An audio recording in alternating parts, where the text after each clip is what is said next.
Flying that Piper Lance at 4,000 feet. Bernie Miggs will be flying a huge American flag as the first two sections, and then the second of the Red Baron squadron on the takeoff. They'll be going to altitude and circling the jumpers. They'll be circling hopefully so that it can be towed by a parachute, and it'll be escorted by two jumpers wearing candy canes of smoke. The flag jump ready as we roll four of those airplanes toward you. Ladies and gentlemen, it don't get no better than that.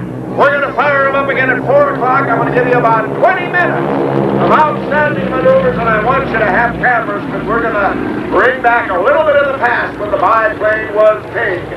Bill, Ken, you got it. Thank you, Jerry Van Kempen. Thank you very much. How about a big round of applause for all these...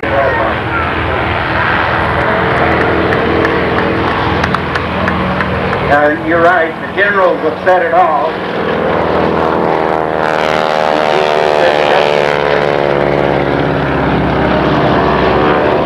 But I too, can't see anywhere anymore. But it's another beautiful day. When we got up this morning and saw that sunshine, was like as Andy said, any place on a bright beautiful day like that for a bunch of their 70-year-old Osborne and his crew they've done just a terrific job.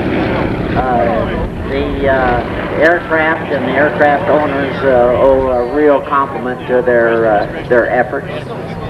And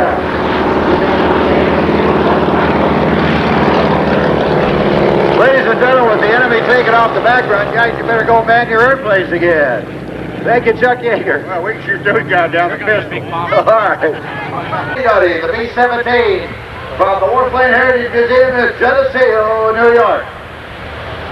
One of only 16 aircraft flying right now. There's 2 under construction. Over 12,000 of these warbirds were built. The B-17, one of the few that's left. Warbirds are going to get airborne. Of course, you know, these are the type of aircraft with the B-24s that Yeager and Hayes, Peterson and Anderson and all their colleagues escorted and flew in the battles over the European theater as the famous 357th Fighter Group.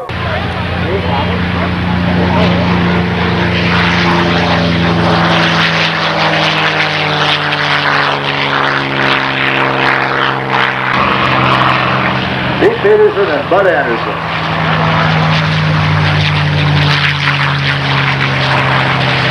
And their pilots.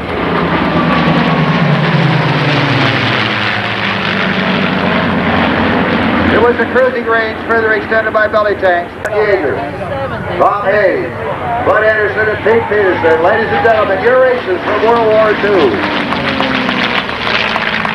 Only here, Kenny Christ, would you see something like that. Morning. The place, Pearl Harbor, you are there. Watch now, ladies and gentlemen, as the Imperial Japanese Navy, the Nakajima B5M2 Kate, the Mitsubishi A6M30, and the Nakajima B5N Kate, the Ayaki D3A2 Val, begin the invasion of Pearl Harbor. The time, 7:55 in the morning, December the 7th, and America is unceremoniously involved and drawn into a war which our president had tried desperately to keep America out of. Indeed, ladies and gentlemen, at that very time, our Ambassador Cordell Hull was visiting with the Japanese ambassador, trying to negotiate the opportunity to keep America out of the war. It was not to be. For America was invaded that December the 7th morning. Watch now as the F-4U Wildcat takes off from the field at Hawaii. The P-40 Warhawk, the F Wildcat, all of the 2 aircraft that were trying to protect American servicemen at Bellows, at Wheeler, at Ford Island, as the aircraft were bombing and strafing and torpedoing American ships of the sea, laying alongside Ford Island that December the 7th morning, 1941. Watch as the smoke and the confusion, listen to the sound. Watch as the Zeros come in to bomb and strafe. Watch high above as the Ayaki D3A Val dive bomber prepares to drop the bomb down onto the foredeck wreck of the Arizona that took over 1,200 American sailors to their death that December the 7th morning. Watch now, ladies and gentlemen. Unarmed, one gear wouldn't come down. He was looking for a place to land. He said, what a hell of a way to enter a war. Out of fuel, unarmed, and with no place to land, and I don't even know where I am. I'm supposed to be at Hawaii, but there's all about that. Are you old enough to remember what happened the next day when our president went on the radio and went before Congress to tell America about how we were involved in a war?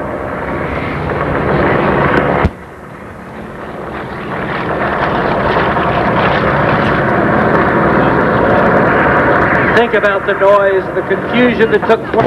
December the 7th, 1941, a day which will live in infamy. And indeed, ladies and gentlemen, it did and it has, because what it succeeded in doing was to draw America and her allies together in such a manner that we were able to put together the greatest air armada that this world has. A date which will live in infamy. The United States of America was suddenly and deliberately attacked. On behalf of the Confederate Air Force, thank you for their sponsorship. Ladies and gentlemen, a big round of applause for Mr. King Price from Louisville, Kentucky. And his great narration. Thank you, buddy. Your job well done as usual. And we'll be back on the air very shortly.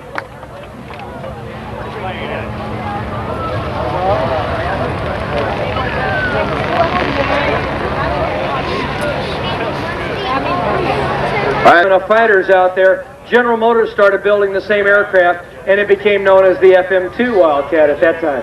Then they went up to the next part of the famous Grumman Cat family. They came up with the F6F Hellcat. Following the F6F Hellcat came the F7F Tiger Cat, a two-engine airplane.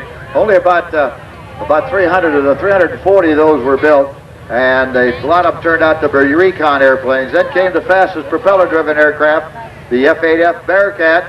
And today we have the F-14, the Tomcat. The 4 of the T-28 is going to be in the flight today. The A, C, and D models are all on the field here today.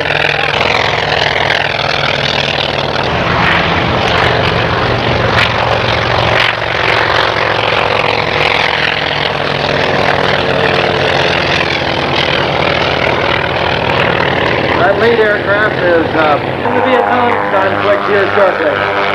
being flown by John Rushman from Detroit, Michigan. Dr. Dick Gator from South Bend, Indiana in the U-8 T-Bone or the Twin Bonanza. The U-8D, Dr. Dick Dieter. That last T-28 or the third T-28 took off as a UC-78 or the U-17 Crane, the Canadian version, known as the Bamboo Bomber. There were three versions of this built, the P-50 Bobcat, the UC-78, or the U-17 Crane. This is a Crane, the Canadian version of it. Movie with the late Kirby Grant. And the L-17, the Navion.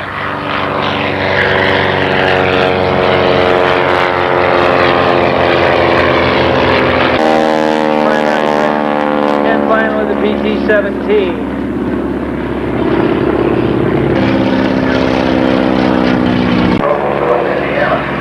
And the PT-13, Martin Cole with his daughter Erica, and the silver and red PT-13. The Stearman is flown by John Davison. His aircraft is also owned by Charles Osborne. It's a 450 Stearman. And the U-8D. 5. The BT-13, of course, the fixed gear aircraft. Made by Stan Thorne, now known as General Dynamics. Dr. Dick Dieter behind him up there. They were known as the Vultee. In this particular case, flown as a pack airplane, forward air control. There was actually a couple of different aircraft built about that same time.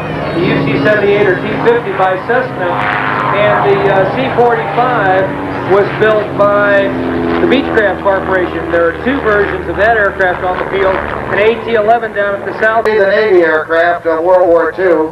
Martin Lewis from Louisville, and the other one will be flown by Dave Burdett from Dayton, Ohio. We got a little information on that one.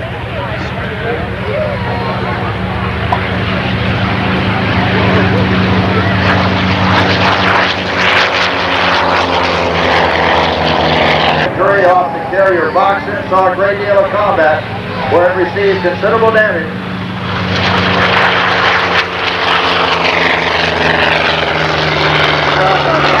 Control bomber, ladies and gentlemen, the PB2 Harpoon. This aircraft based up in Mount Comfort, Indiana. Nicknamed Hot Stuff. And here comes the R4D from the Warplane Heritage Museum out of Geneseo, New York. The D.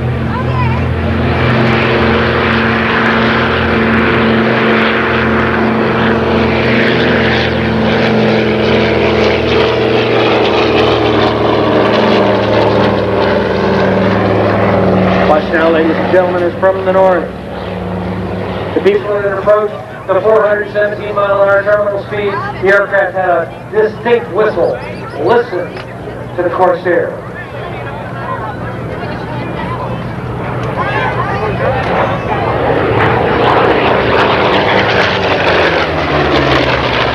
The most unusual kill with a Corsair was made by Lieutenant R.R. Klingman over Okinawa when he discovered his guns were jammed and proceeded to saw down.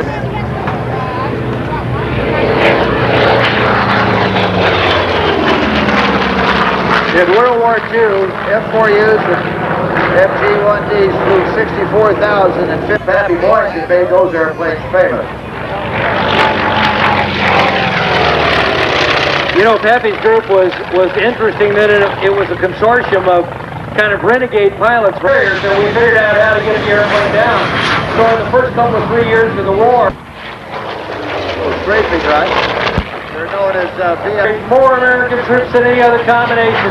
The C-47 Sky was used for more missions than almost any other airplane. 1,200 horsepower, right 1820s on each. So it would be 30 to 40 paratroopers in each one.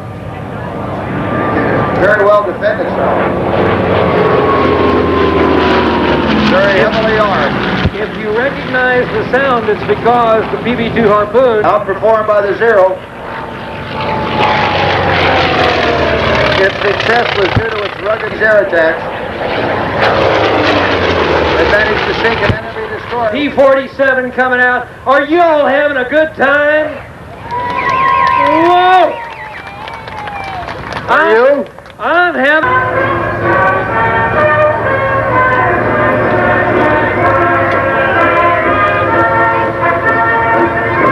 As we now get ready for the Army for one of the finest aviation Yet to happen this afternoon here at Clark County Airport. and the pitch up at the break to the landing with Norm Lewis from Louisville in the F-4U. 2,000 horsepower in the nose of the F-4U Corsair in the big right 2800. In a few minutes we're going to see the... Put this all together, you have the Warbird folks on the announcer side and also on the controller side so that we can keep all of the aircraft separated. And we do this on a pretty regular basis. So all of this is very safe, it's very well controlled, and you'll notice that Claire is... Of the 130 that are still left in flying existence. And that one, of course, is Chuck Yeager aircraft. There's number 3, Red Hood. That's owned by Charles Osborne, that one right there.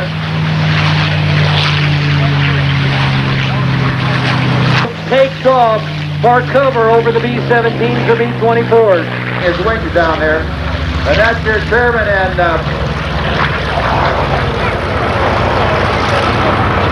that's the owner and the chairman of the air show and the founder of this great event, Charles Osborne, at the control of Big Ass Bird 2.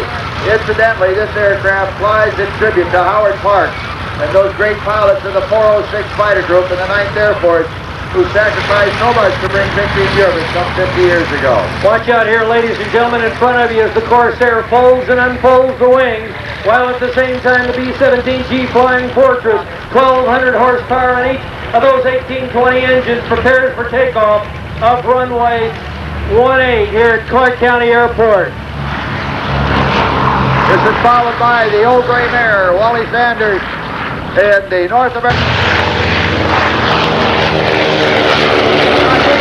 Why he's back a little bit to the right there. Bonchito. Like 2600, 1,875 horsepower on each side of the B-25s. These great aircraft made famous by Lieutenant Colonel Jimmy Doolittle on the raid in Standing. Heavy fighters and hope you made it through the darkness flag thrown up to keep you from reaching your objective.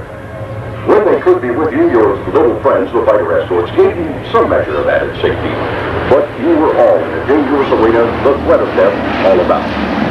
Under those conditions, squads are flight, fighters and bombers, and men and women worn your country's military uniforms with pride and with honor.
What you're seeing, ladies and gentlemen, is a demonstration of very much what a group of fighters or a fighter group would be doing.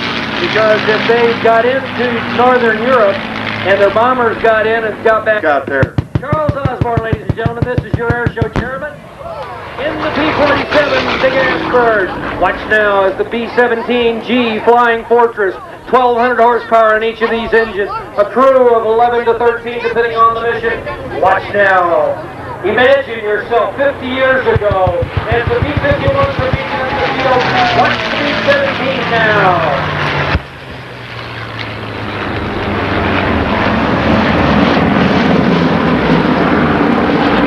As the bombers coming in front, the 51 to the 47 continue their ground support. Oh, the P-47. How about that, ladies and gentlemen? The bomber crew. Bob West, that is. Red Baron Biplane.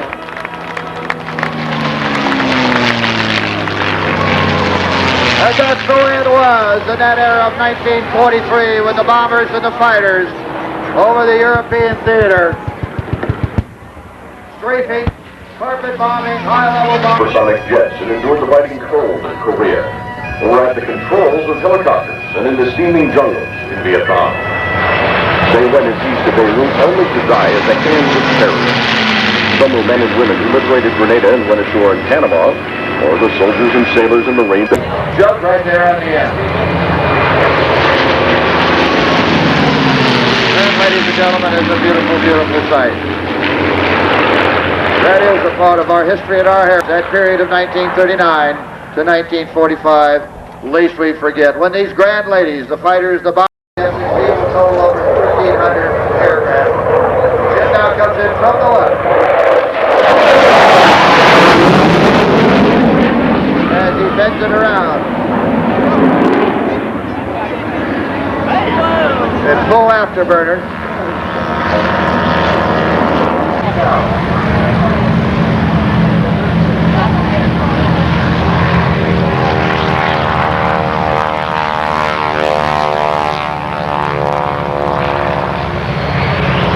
With the gear down, flash out.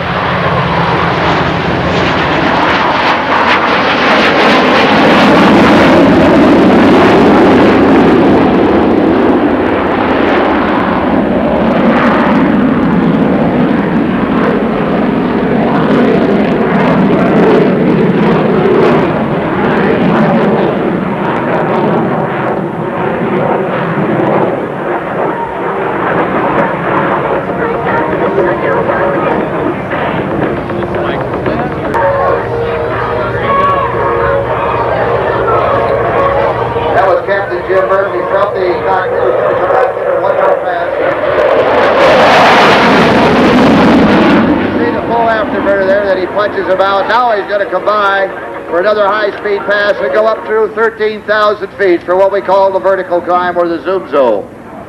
Captain Jim Murphy coming by in the vertical climb up through 13,000 feet.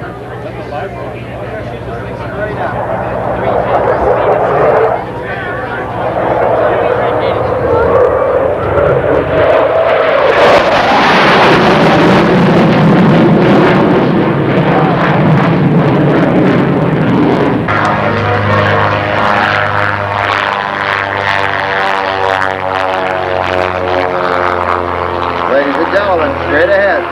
The places are oftentimes foreign. Europe, Stone, Skymaster, Normandy, Baghdad. Foreign may be, but their names hold a significance to the families whose loved ones were lost there. In the air, on the land, or at sea, there are consequences to the values of freedom. The man or woman who never returns to base.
Has now repositioned his aircraft as he prepares to demonstrate the low-altitude, higher-speed capability of the Fighting Falcon.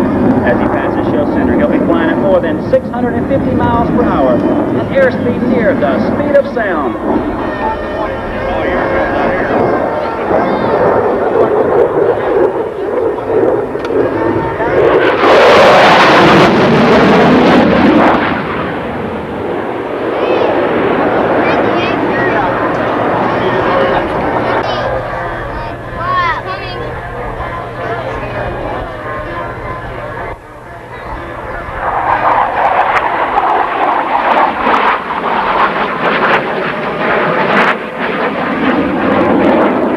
His well-deserved reputation as the most maneuverable fighter in the world today.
takeoff technique just demonstrated, along with its other unique maneuvering characteristics, are made possible by the use of 4 movable nozzles in the high-speed pass.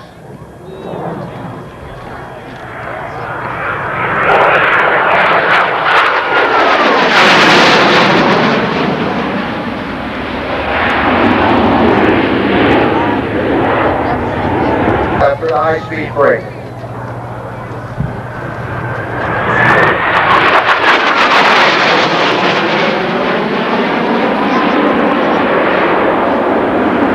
Wade will now decelerate his aircraft and we'll start selecting the nozzles in the full down position, and we'll come in from our left. By the way,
how about that, ladies and gentlemen? Airplanes aren't supposed to do that. The Harrier can perform vertical takeoff for prepared service, as I mentioned, the concrete or...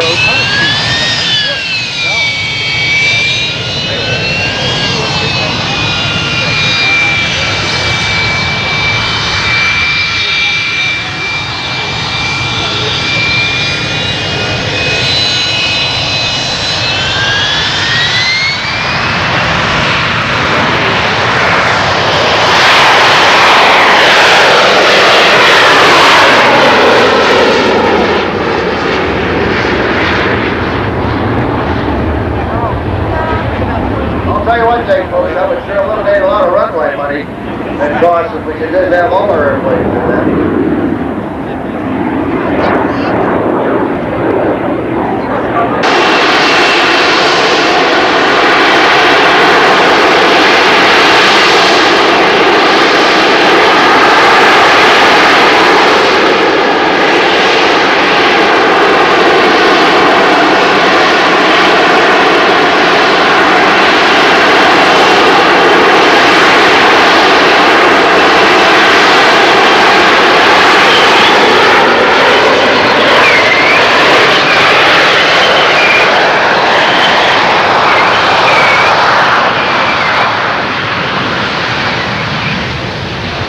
Ladies and gentlemen, your United States Marine Corps, the 2nd Marine Aircraft from B&A around the field.